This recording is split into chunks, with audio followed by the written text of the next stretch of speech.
Hey, it's Shannie from Mountain One Products Stained Glass Studios. Let's talk about iron tip maintenance.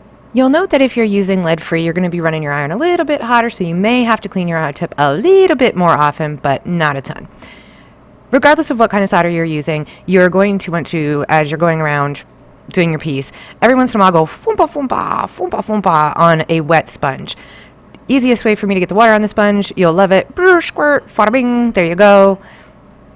And wipey-wipey, and look, nice and clean and shiny. You want to look at your tip fairly regularly if you see any like dark spots, or if you're trying to pick up solder and it just goes plunk and falls down and rolls away. Either one, you have way too much solder on your iron, or it needs a good cleaning. So that's the simplest and quickest way to maintain your iron tip.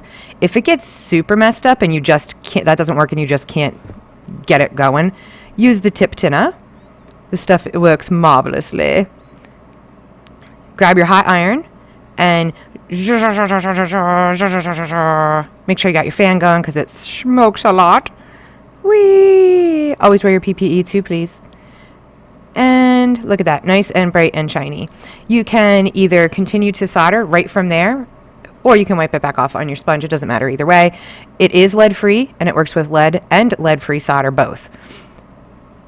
When you're done soldering, you always want to make sure that you tin your tip a little bit to protect it, because it's going to oxidize much like any other metal would. So just get a little bit of solder, like la la la, la la la la la, on your iron. Whoops, where are you going? Ta-da! And stick it back in your holder, turn your iron off, and you're good to go. Peace, love, and stained glass. Bye!